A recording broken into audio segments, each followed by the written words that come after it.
welcome back to my channel. I hope you're doing well and you and your family are safe during this COVID time.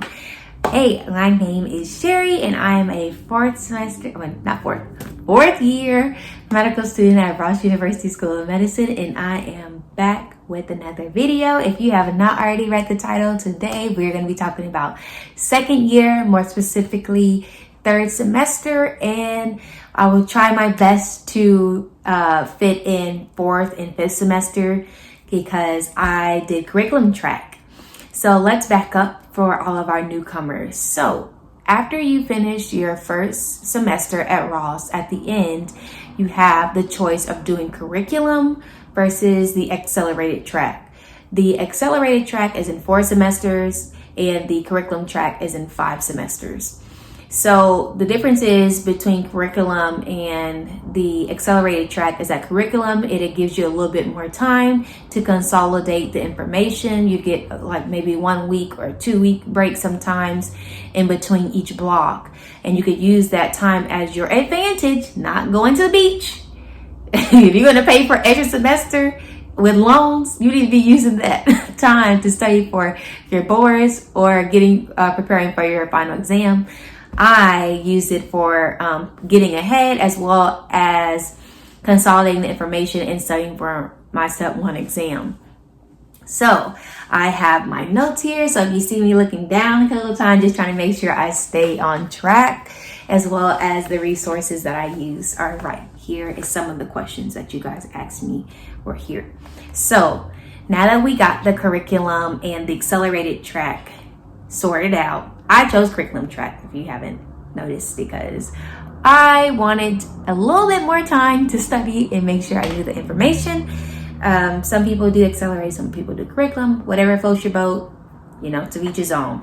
So how semester 3 was set up, 3C was set up, 3C meaning 3 curriculum for third semester and curriculum track, was that we did microbiology, pathology introduction, renal physiology, 2 weeks off, GI pathology, repro physiology, and then the final exam.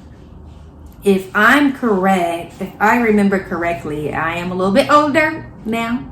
I don't remember all the stuff, but I think that the mini 1 was just straight microbiology. Mini 2 was pathology introduction and renal physiology, and then mini 3 was probably GI pathology, and mini 4 was repro physiology, and then the final. And your minis are basically your tests at the end of each block. So that's how it was set up for me. Due to COVID, I have talked to a couple of students and they said that now you do those mini exams. Some of them are not in the exact same order as I took them, but you're having those minis, which are your exams at end of each block. And now, due to COVID's with the NBME issues, because if you didn't know, at the end of your third semester, whether you're 3X accelerated or 3C curriculum, you have to take an NBME final. And that NBME final is basically not a Ross exam. And what do I mean by that? That means that your professor is not making your questions for your final exam. The NBME, which is the National Boards of Medical Examinees, are making your final. So what the professors do, from my understanding, is that they have a pool of questions that they just pick. Here's a question I'm going to use for this. This is the question I'm going to use for this, based off what you went over in that semester. So for 3C, I had a Ross final and I also had an NBME final, because the NBME final was just based off the pathology, not the physiology. So the Ross final, I had a repro physiology, and I also had renal physiology for the Ross final that was made by professors from Ross. Then I had an NBME final that was made by National Board of Medical Examinees that included the GI pathology, the microbiology, and the pathology introduction. So I had 2 finals. So make sure when you make that adjustment for curriculum and accelerated, you want to make sure that you talk to other people and how their curriculum is made, because sometimes if you're in 3C or if you're in 4C, you'll have more than one final. So you do get extra time, but you may get an extra test, or you may get a test that 3X doesn't have, or 3X may get a test that you don't have, and your percentiles of how much this test costs versus another test could vary. So I would also look out for that. But to me, it didn't matter. As long as I had extra time to consolidate the information, it worked out for me. So let's get into it. So like I said, we're going to be talking about what I use for my study. So the first thing that we did was microbiology, and microbiology is literally its own world. It can become very overwhelming very fast, because it's a lot of information that you have to know. What is catalase positive? What is oxidase positive? What is bacilli? What is strep? What is staph? And you have the viruses, and the virus is a whole nother scenario. So what did I use for microbiology? Can you guess? Can you guess?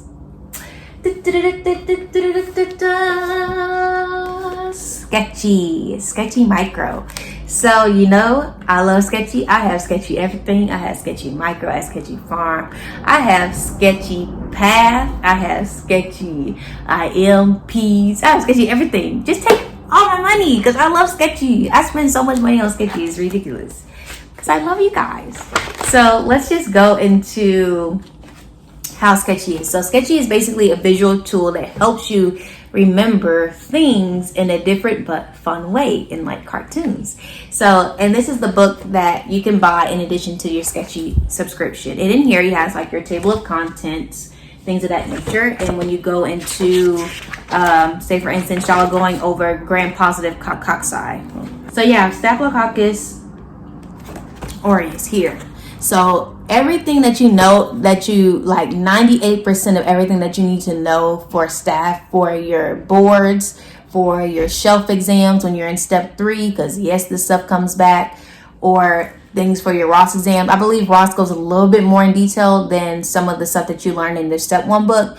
But I'm telling you, this is all you need. This is really all you need. Just add a little bit of some of the stuff that the professor has said and on the bottom of the page, and you'll be fine. But as far as your step 1, step 2, shelf exams, like your national board exams, that's all you need, baby. Okay, so let's get into it. So when you look at this right here, you see this little light, this like beta hemolytic. That means that staph is beta hemolytic. This purple that he has on means it's gram-positive coccus. And then you have catalase, this cat is catalase. So it's like, okay, this is gram-positive, and it's also catalase positive, if I remember the sketch. If you're very visual, this will help you a lot. And they have all the micro that you need, and I believe Sketchy just added Sketchy Biochem. So if you are struggling in biochem, if you're struggling in biochem, they also have Sketchy Biochem. They also have many things, since I've said it already, like I buy everything Sketchy. The only thing I don't have is Sketchy Biochem, which I'm probably gonna end up buying. Okay, so say for instance you don't like sketchy. There are some people that don't like sketchy and they use other things. So what can you do if you don't like sketchy? Things that you could do that when you don't like sketchy is, let me show you. You can use your step 1 book, handy dandy, and you're gonna go to the micro section. When you go to the micro section, say for instance you are going over E. coli. Why not? Kielbasa, Campylobacter jejuni. Why not? Let's look at it. So you get this book. So all that information, oh, that's so overwhelming. I have no idea what you're gonna do. Yes, you do. You know what to do. Get you a piece of paper, cover the answer up, and get on the board and write everything that you can remember from it. So Campylobacter jejuni is gram-negative, oxidase positive, it's a thermophile, it's associated with GBS. I'm writing all this stuff on the board.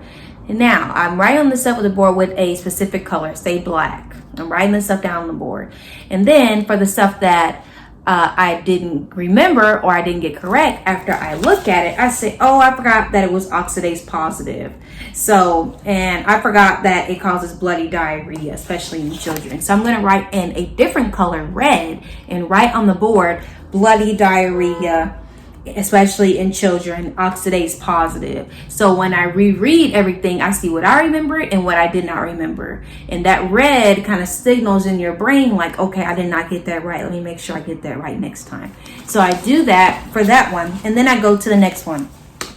Klebsiella. So I cover that up, write everything I want that I remember in black. Then after that, I'm going to go back over what I think I remember from Campylobacter.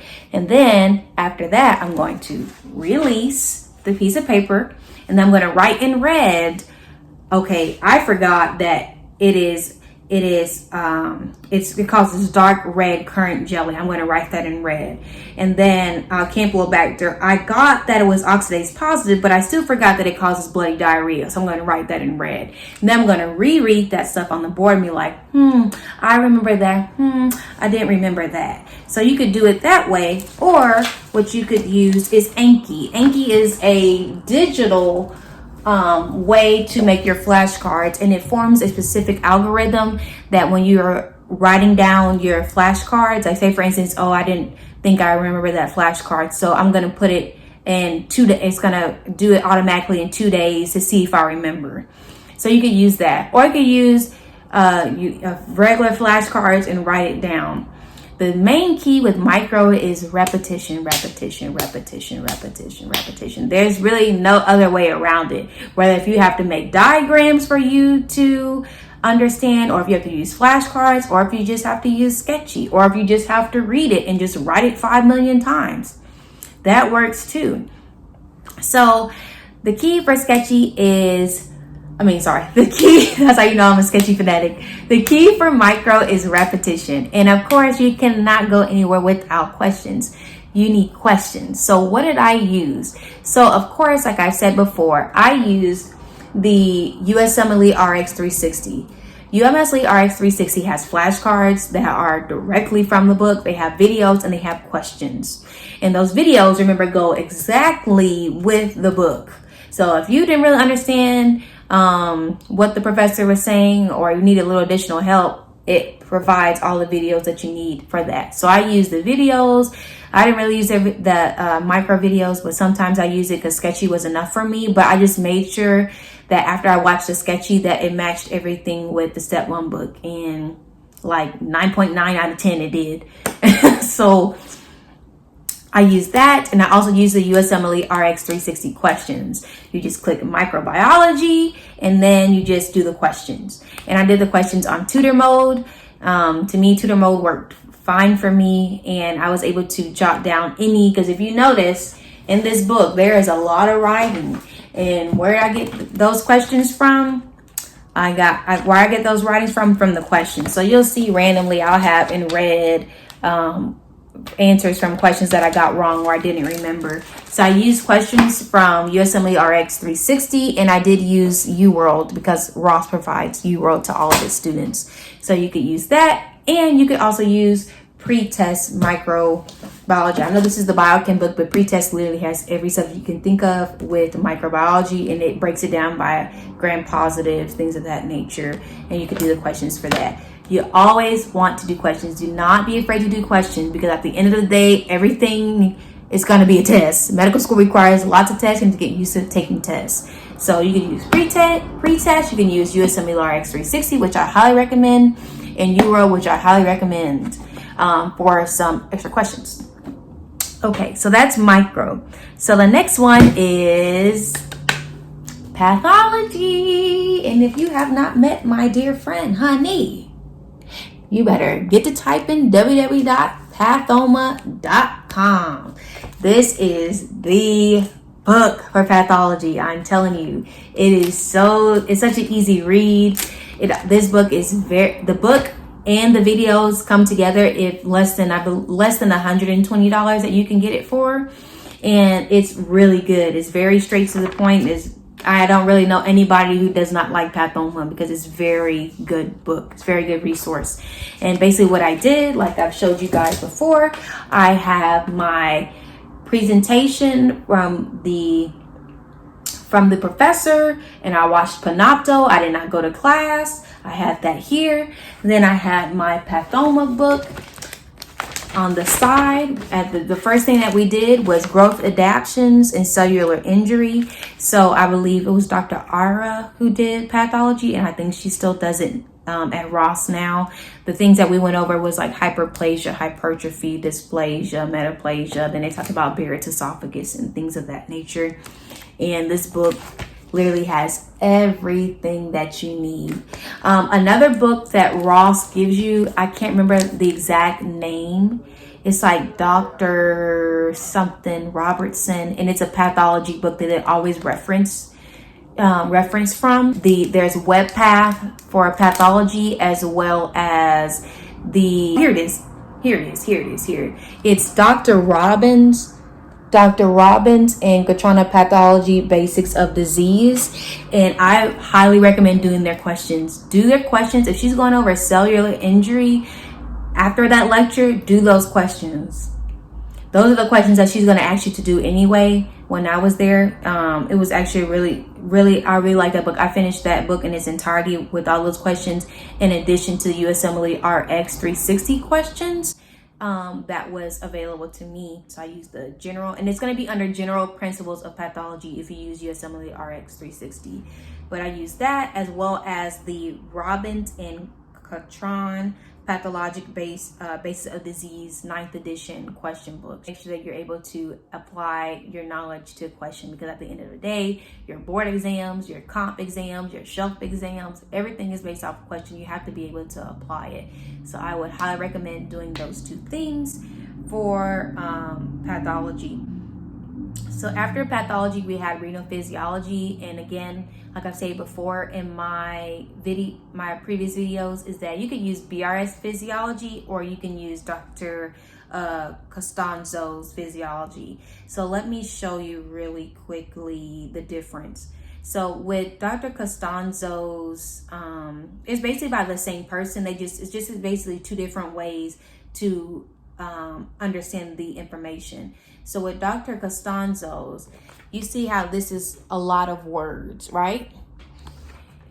But if you go to BRS, if you are a bullet point person and you're just trying to get just the gist and move on, you'll see that,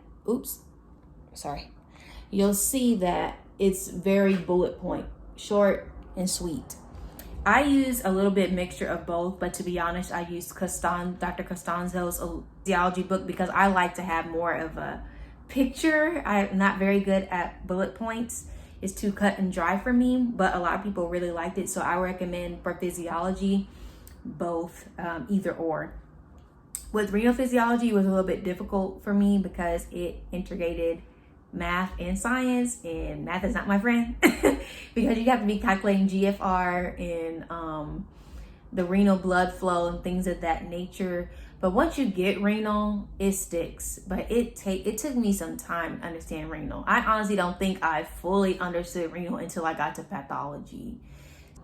Renal is renal. It is difficult, but don't give up. Just look at the BRS physiology. Do those questions that the professor provides. I believe Dr. Shim I'm not sure if he still does it, but do the questions that he provides. Make sure you understand the reasoning why the questions are wrong or right on any questions you do.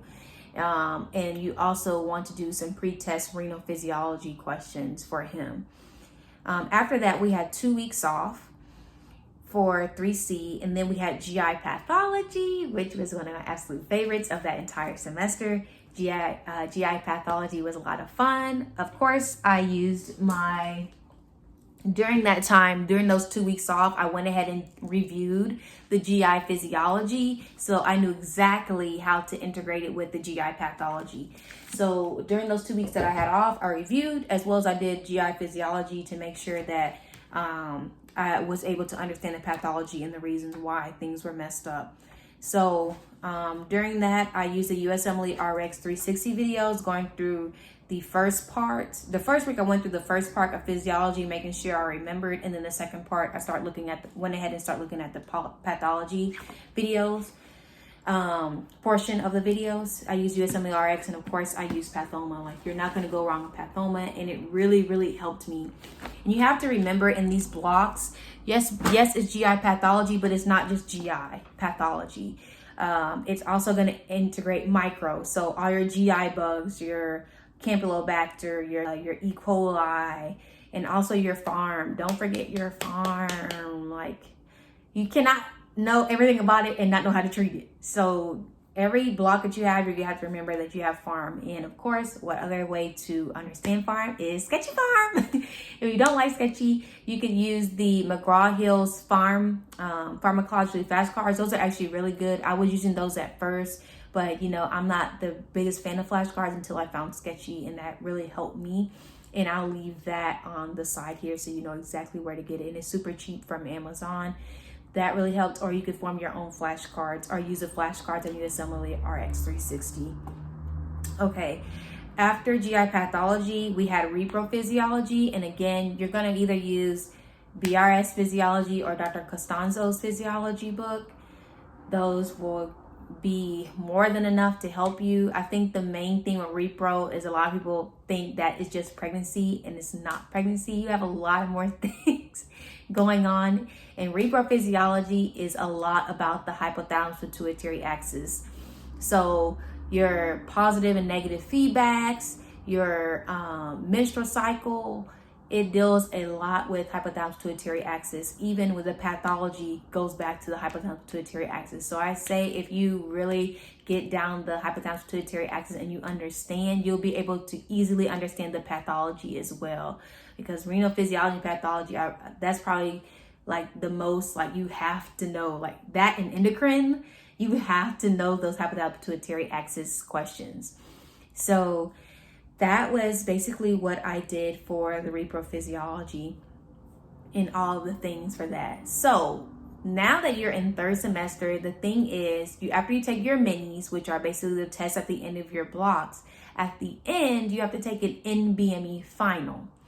Now, in 3C versus 3X, you only have one final in 3X. 3C, because you are still doing somewhat of second semester, the part that you're doing from second semester is the repro physiology and the renal physiology. That is 2X. So you'll be getting a Ross final with the 2X semester. So you'll have a Ross final, meaning that these are the professors that are teaching you. They're making your questions, and you will get a specific final from them, and it'll be like 40 questions. So you better know your stuff. That's another thing. If you're in a curriculum track, you're going to have less questions, and you're probably going to either have more or less tests. So your percentiles of how much your tests are worth should also be taken into account when you are looking at accelerated track versus curriculum. For example, in 3X, you have one final. In 3C, you have two finals. You have the Ross one that is by your professors, that includes the renal physiology and the repro physiology. And then you have the NBME final, which the professors will pick from a pool of questions from the people who make the step 1, the step 2, as well as your comp exams. They pick questions specifically for the things that you went over. For example, for the NBME final, I had GI pathology, microbiology, and pathology. So they would pick questions about GI pathology. For example, one of the questions probably was about Barrett's esophagus. But the way that the NBME does their questions are a little bit more integrated. They integrate a little bit of physiology and pathology and pharm all in one question. So there is no straight physiology question, there's no straight pathology question, because your step 1 exam and your step 2 exams and all your shelf exams are not just straight pathology, not just straight physiology or pharmacology, especially with step 1. So they're preparing you for those type of questions. So be aware of that.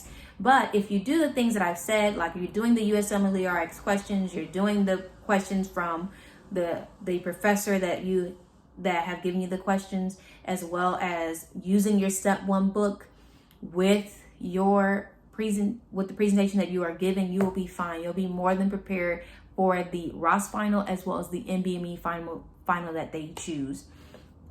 As far as that, throughout the semester, of course, I used tutors as well as my teachers. I was always in their office trying to get extra help. And like I said before, after first semester, and I was able to find a tutoring group that would help me when I wasn't able to understand and bounce ideas off of, it really helped me with the study group. That was my study group, was my tutors. So just don't give up. Stay focused, stay driven. If everything is not easy, everything that you want is not going to be easy, especially in the life of medicine.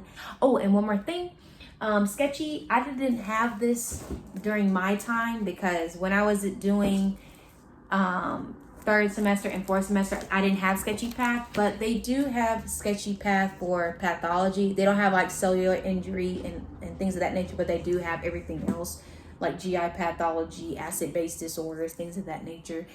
Some people don't like sketchy path. I prefer sketchy farm and sketchy micro due to the sketchy path videos being a little bit longer, like 30 minutes. They didn't want to spend like 30 minutes only on one topic. But honestly, if I had sketchy path during that time, I probably would have utilized it more. I have it now, and during my fourth year, I'm going to be going back over some things to make sure I am more prepared for intern year. But anyways, this is the end of the video. I hope that you really like this video. Don't forget to like, subscribe, and comment. Tell your friends, your family, and I wish you the absolute best in your semester. And I will come with a part 2 for 4X and 5C. See you later.